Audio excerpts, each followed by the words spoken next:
Structure and functions. इस chapter में हम पढ़ेंगे कि सेल क्या होता है, जिसको हिंदी में कोशिका बोलती हैं, उसका स्ट्रक्चर कैसा होता है, उसकी बनावट कैसी होती है, उसके फंक्शंस क्या होते हैं, ठीक है, उसके कार्य क्या होते हैं, ये सब हम इस चैप्टर में पढ़ने वाले हैं। तो चैप्टर को स्टार्ट करते हैं और सबसे पहले समझते हैं कि सेल क्या होता है। क्लियर है? यस। तो सबसे पहले पढ़ेंगे सेल। देखते हैं क्या लिखा हुआ है। Cells are the fundamental structural unit of living organism.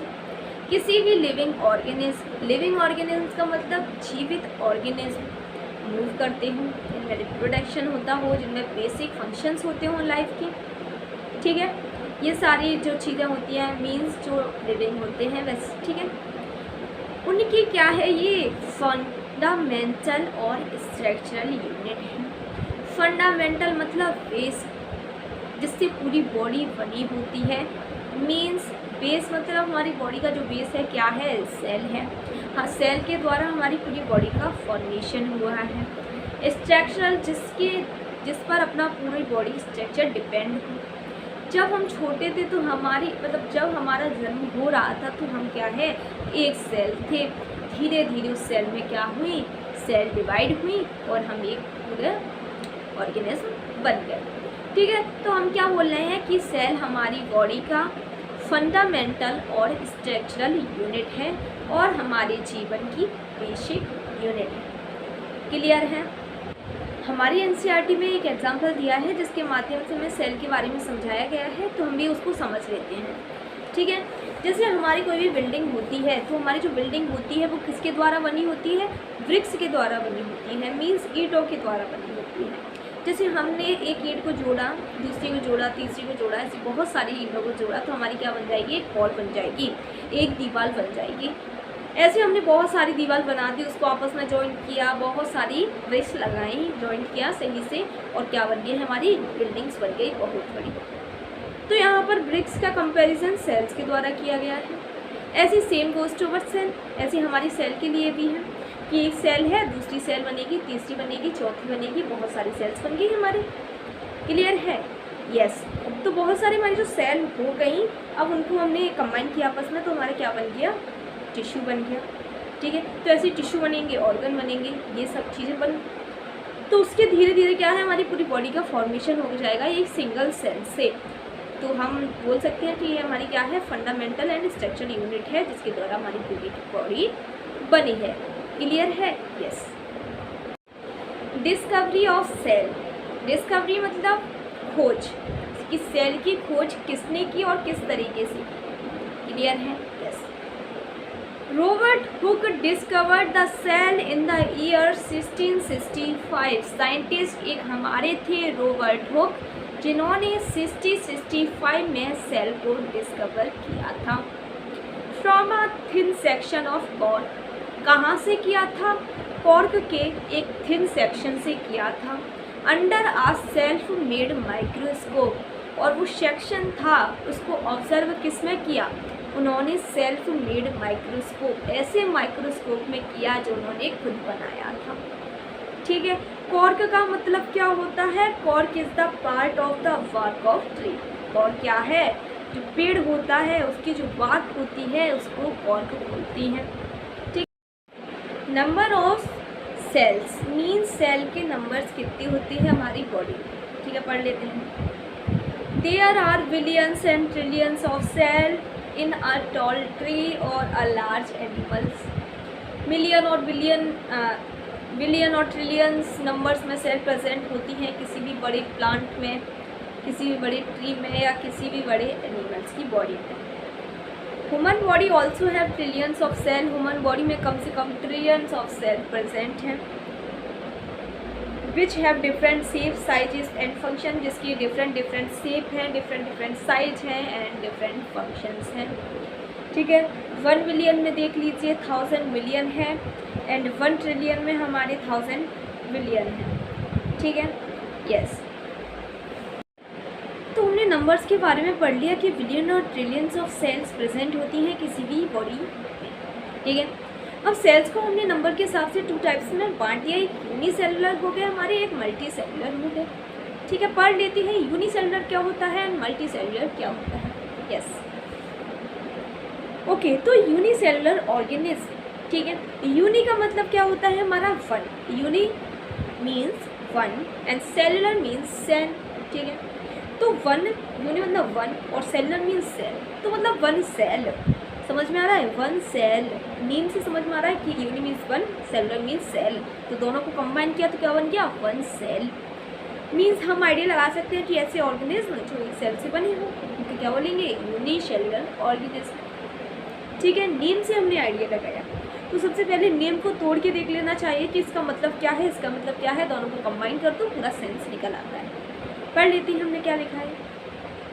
Organism made up of only one cell that carries out all the function needed by the organism called unicellular organism. Means ऐसे organism जो सिर्फ एक sales के द्वारा बने होते हैं। अब आप सोचेंगे कि ऐसे कौन से ऑर्गेनिज्म हैं जो सिर्फ एक सेल्स के बने होते हैं, तो देखिए बहुत सारे ऐसे ऑर्गेनिज्म होते हैं जो हमें अपनी आँखों से नहीं देख पाते हैं, ठीक है। उनको देखने के लिए हमें माइक्रोस्कोप की ज़रूरत होती है, तो ऐसे ऑर्गेनिज्म सिंगल सेल ऑर्गेनिज्म कहते हैं इनको, ठीक है। तो ये क्या होते हैं, हमारे यूनिसेलुलर ऑर्गेनिज्म होते हैं, और यूनिसेलुलर ऑर्गेनिज्म एक सेल के द्वारा बने होते हैं, तो उनके जो बॉडी फंक्शंस होती हैं वो सारे फंक्शन एक सेल में ही होते हैं, ठीक है। इसके एग्जाम्पल हम देख लेते हैं। इसके एग्जाम्पल है हमारे अमीबा, पैरामीशियम, और इनको हम सिंगल सेल ऑर्गेनिज्म कहते हैं। लिखा है it also called single cell organism, means एक सेल के द्वारा बनी है तो सिंगल सेल ऑर्गेनिज्म, ठीक है। Other is multi cellular organism. Multi का मतलब होता है मैनी, सेलुलर का मतलब होता है सेल, दोनों को कंबाइन कर दो, multi cell means many cells. ऐसे ऑर्गेनिज्म जो एक से ज़्यादा सेल्स के बने होते हैं उनको मल्टी सेलुलर ऑर्गेनिज्म बोलते हैं। पढ़ लेते हैं डेफिनेशन एक बार। Organism made up of more than one cells और कॉल्ड मल्टी सेलुलर ऑर्गेनिज्म। ऐसे ऑर्गेनिज्म जो एक से ज़्यादा सेल्स के द्वारा बने होते हैं उनको मल्टी सेलुलर ऑर्गेनिज्म बोलते हैं। ह्यूमन है हमारे, एक सेल से तो बने नहीं है, बहुत सारी सेल से बने हुए हैं, तो इसका एग्जाम्पल है बेटा मल्टी सेलुलर ऑर्गेनिज्म का एग्जाम्पल है, ठीक है। In these organism the cell show division of labour as particulars out of cells are involved in performing a specific body functions। इसमें बताया गया है कि हमारे देखो बहुत सारी सेल हैं हमारी बॉडी में, तो फंक्शन सारे एक सेल में तो होंगे नहीं, कि रेस्पिरेशन भी वहाँ से हो रहा है, एक्सक्रीशन भी वहाँ से हो रहा है, रिप्रोडक्शन भी नहीं। हमारी जब बॉडी बहुत सारी सेल्स के द्वारा बनी होती है तो फंक्शंस का डिवाइडेशन हो जाता है, फंक्शन डिवाइड हो जाती है कि ये वाला फंक्शन करेगा, ये वाला फंक्शन करेगा।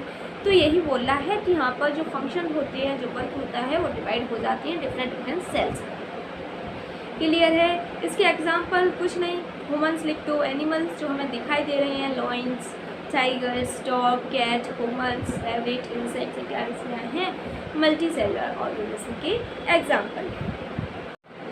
सब इम्पोर्टेंट पॉइंट्स देख लेते हैं जो काफ़ी इम्पोर्टेंट है। कभी कभी हमें एग्जाम में OT टाइप्स में क्वेश्चन से पूछ लेते हैं या फिर 1 वर्ड में पूछ लेते हैं, तो पढ़ लेते हैं, ठीक है। स्टडी ऑफ सेल, जो सेल की स्टडी को हम क्या बोलते हैं बेटा, साइटोलॉजी बोलते हैं, याद रखिएगा। Dead cell is discovered by, जो रॉबर्ट हुक थे उन्होंने डेड सेल की डिस्कवरी की थी अपने कॉर्क स्लाइस उन्होंने जो काटी थी, ठीक है, और वो माइक्रोस्कोप में देखा था, वो एक्चुअली क्या थे, हमारी डेड सेल्स थी, तो उन्होंने रॉबर्ट हुक ने डेड सेल की डिस्कवरी की। The first man to witness a live cell under a microscope was Anton von Leeuwenhoek. जो एंटोन वॉन लीवेनहॉक थे उन्होंने सबसे पहले एक लिविंग सेल को ऑब्जर्व किया था अपने माइक्रोस्कोप में, ठीक है, सबसे पहले देखा था, या डिस्कवरी भी बोल सकते हैं कि लिविंग सेल की डिस्कवरी लीवेनहॉक ने की थी। क्लियर है, यस। नेक्स्ट पॉइंट देख लेते हैं हम। नेक्स्ट पॉइंट में हमारा क्या है, cell plus cell is equal to tissue. Means हमारे पास एक सेल है, हमने दूसरी सेल भी ले ली, ठीक है, हमारे पास दोनों सेल हो गई, हमने क्या किया, अब सेल को मिला दिया, और भी सेल्स हमारे पास आके सारे को मिला दिया, तो जो हमारा स्ट्रक्चर जो फॉर्म हुआ क्या बोलेंगे उसको, टिश्यू बोलेंगे। टिश्यूज़ में सेम टाइप की सेल प्रेजेंट होती हैं। जब टिश्यू और प्लस टिश्यू मतलब बहुत सारे टिश्यू को उनको कंबाइन करते हैं, सेम सेल हो जिनमें, तो क्या बन जाएगा हमारा ऑर्गन बन जाएगा, ऑर्गन से ऑर्गन सिस्टम बन जाएगा, एंड ऑर्गन सिस्टम से हमारी पूरी बॉडी का फॉर्मेशन हो जाएगा। ठीक है, तो ये हमारे कुछ इंपॉर्टेंट पॉइंट थे। Let's talk about the shape of cells. Means हमारी बॉडी में डिफरेंट टाइप्स की सेल्स होती हैं। कुछ सेल्स हमें एनसीईआरटी में दी गई हैं, उसके शेप को देख लेते हैं कि किस तरीके के शेप होते हैं। कभी हमें क्वेश्चन में पूछ लेगा कि what is the shape of RBC, red blood carpals का शेप क्या होगा। तो इस तरीके का क्वेश्चन पूछ लेंगे तो 3-4 हमारी जो सेल्स हैं उनको पढ़ लेते हैं कि उनका शेप कैसा होता है, जो हमें मेनली एनसीईआरटी में दी गई है। ठीक है, तो सबसे पहले हमारे 2 पॉइंट्स हैं, उनको देख लेते हैं। क्या पॉइंट है? Most of the cells have a definite shape. ज़्यादातर सेल का क्या होता है, एक फिक्स शेप होता है, मीन्स शेप चेंज नहीं होगा, एकदम डेफिनेट जो शेप है वही रहेगा। ठीक है, लेकिन some cells such as that in amoeba have no definite shape. लेकिन कुछ सेल्स ऐसी होती हैं जिनका डेफिनेट शेप नहीं होता। जैसे कि हम अमीबा की बात कर सकते हैं। अमीबा क्या है, हमारा यूनिसेलुलर है, बट वो एक डेफिनेट शेप नहीं होता उसका, बिकॉज वो अपना शेप चेंज करता रहता है। शेप चेंज करता है जब वो मूवमेंट करता है, उसके लेग्स या कोई स्ट्रक्चर प्रेजेंट नहीं होती जिससे वो क्या मूवमेंट कर सके, तो ये अपनी बॉडी का शेप चेंज कर करके मूवमेंट करते हैं। ठीक है, तो अमीबा जो ऐसी सेल है जिसका डेफिनेट शेप नहीं होता। तो 2 टाइप्स की सेल होती है, जिसका डेफिनेट शेप होता है एंड जिसका डेफिनेट शेप नहीं होता। कुछ डेफिनेट शेप्स के में दिया गया है, देख लेते हैं। आरबीसी मतलब human blood cells, human blood की जो सेल्स होती हैं वो कैसी होती हैं देख लेते हैं। The human red blood cell RBC spherical shape में होती है। स्पेयर मतलब राउंडेड शेप। ठीक है, जो हमारी गेम में जो बॉल होती है वो क्या होती है, राउंडेड होती है, स्पेरिकल शेप होती है। तो हमारी ह्यूमन जो ब्लड सेल्स है स्पेरिकल शेप में हमारी एनसीईआरटी में साफ साफ देखा गया है। नीचे डायग्राम दिया गया है, देख सकते हैं।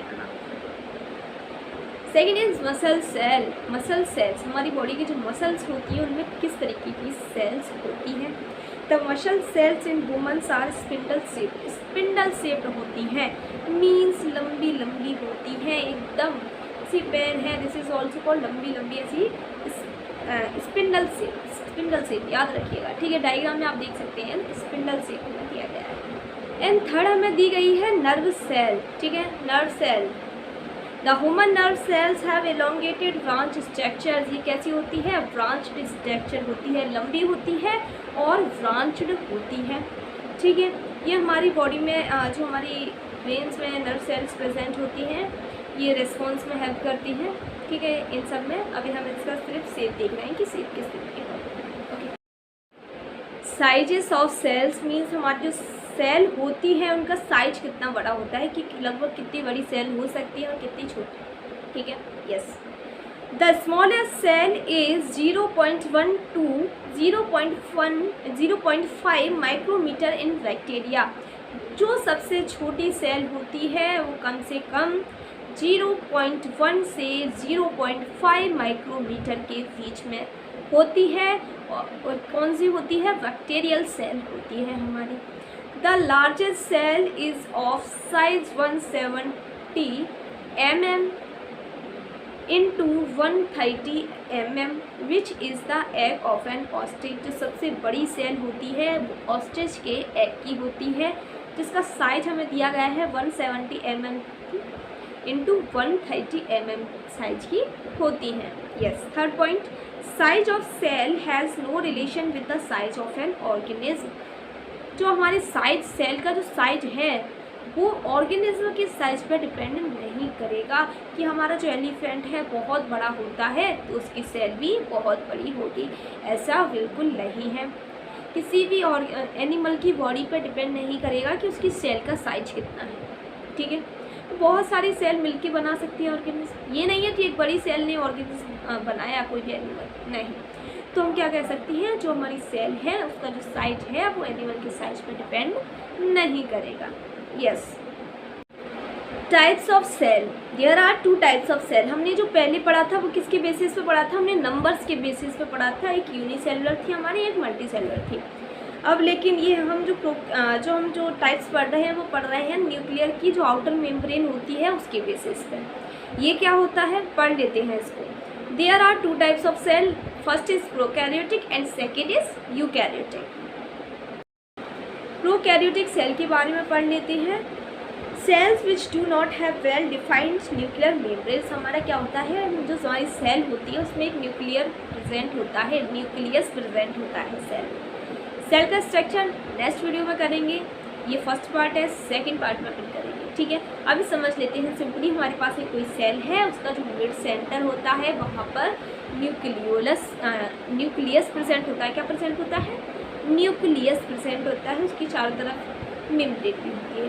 अब प्रोकैरियोटिक सेल में हमारा क्या होता है, जो हमारा न्यूक्लियस है उसका जो न्यूक्लियस है सेल का, उसके चारों तरफ मेम्ब्रेन प्रेजेंट नहीं होगी।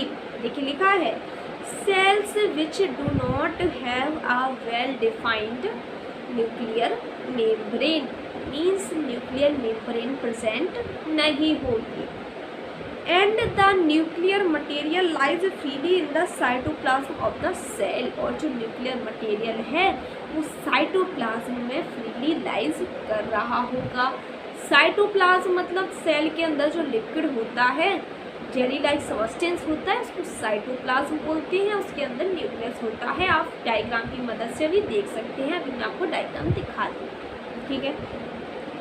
Second point, prokaryotic size generally small क्या होती है, ज़्यादातर स्मॉल होते हैं। 1 से 10 माइक्रोमीटर तक साइज होता है। Where 1 micrometre is equal to 10 to the power -6 metre. 1 micrometre कितने के बराबर होता है, 10 की पावर -6 मीटर के बराबर होता है। Example bacteria and blue green algae. Pro का मतलब होता है प्रीमिटिव एंड कैरियन का मतलब होता है न्यूक्लियस। प्रीमिटिव मतलब पुराना, कैरियन मतलब न्यूक्लियस। ऐसी सेल जिसमें पुराने टाइप्स का न्यूक्लियस प्रेजेंट हो, मीन्स लोअर ऑर्गेनिल्स पहले होते थे, धीरे धीरे हमारे हायर बने, तो लोअर ऑर्गेनिल्स में क्या थे, सारे प्रोकैरियोट्स थे। प्रीमिटिव मतलब पुरानी तरह का जो न्यूक्लियस प्रेजेंट होता है उनको प्रोकैरियोटिक सेल बोलते हैं। अपने नेम से आइडिया लगा सकते हैं, ठीक है, ओके। Second, eukaryotic cell. अब यूकैरियोटिक का सबसे पहले मतलब समझ लेते हैं कि यूकैरियोटिक का मतलब क्या होता है, ठीक है। यस, यू का मतलब होता है हमारा ट्रू, और कैरियन का मतलब nucleus. Means true nucleus means जो अभी मॉडर्न ज़माने का न्यूक्लियस बोल सकते हैं। ट्रू मतलब जिसके चारों तरफ, न्यूक्लियस के चारों तरफ आउटर मेम्ब्रेन हो, आउटर मेम्ब्रेन प्रेजेंट हो। प्रोकैरियोटिक में मेम्ब्रेन प्रेजेंट नहीं थी, लेकिन इसके क्या हो, मेम्ब्रेन प्रेजेंट हो, उसको यूकैरियोटिक सेल्स बोलेंगे। पढ़ लेते हैं definition. Sales having nucleus with well defined nuclear membrane. एक तो न्यूक्लियस प्रेजेंट हो, ऊपर से चारों तरफ जो मेम्ब्रेन है वो भी प्रेजेंट हो, ठीक है, उसको बोलेंगे यूकैरियोटिक सेल्स। एग्जाम्पल क्या आ जाते हैं इसमें, प्लांट्स आ जाते हैं, एनिमल्स आ जाते हैं, और उनका जो साइज होता है वो जनरली लार्ज होता है, 5 से 100 माइक्रोमीटर। क्लियर है। अब आपको ना एक डायग्राम दिख रहा होगा जिसमें हमारी एक तरफ हमारी प्रोकैरियोटिक है, एक तरफ हमारी यूकैरियोटिक सेल्स है, ठीक है। तो इसमें डिफरेंट टाइप्स के सेल ऑर्गेनेल्स प्रेजेंट हो रहे हैं, जिनकी बात हम नेक्स्ट पार्ट में करेंगे। ये हमारे फर्स्ट पार्ट हो गया वीडियो का, ठीक है। यहाँ पर जो हमें बीच में जो न्यूक्लियस दिख रहा है, एक तो न्यूक्लियोलस है, एक न्यूक्लियस है। न्यूक्लियोलस मतलब न्यूक्लियस के अंदर पाया जाता है न्यूक्लियोलस, फिर पूरा न्यूक्लियस, उसके बाद न्यूक्लियस की आउटर मेम्ब्रेन हमें दिख रही होगी जिसके द्वारा न्यूक्लियस क्लोज होता है, ठीक है। ये हमें किस में दिख रही है, यूकैरियोटिक सेल्स में दिख रही है। अब इधर प्रोकैरियोटिक की बात कर लेते हैं। प्रोकैरियोटिक में देखो बैक्टीरिया का एग्जाम्पल बना है हमारा, उसमें न्यूक्लियोइड हमें जो सब्सटेंस दिख रहा है वो साइटोप्लाज्म में फैला हुआ है, ठीक है। नो वेल डिफाइंड न्यूक्लियस नहीं होता, और मेम्ब्रेन भी हमें यहाँ कहीं नहीं दिख रही, ठीक है। और यहाँ पे हमें फ्लैचेला दिख रहा है जो बैक्टीरिया में प्रेजेंट होता है, मूवमेंट में हेल्प करता है, ठीक है। इधर सेल वॉल दिख रही है, कैप्सूल दिख रहा है, और सेल मेम्ब्रेन दिख रही है, बट न्यूक्लियर मेम्ब्रेन नहीं दिख रही। तो क्या होगी, हमारी प्रोकैरियोटिक हो गई, एंड सेकेंड इज यूकैरियोटिक, ठीक है, ओके।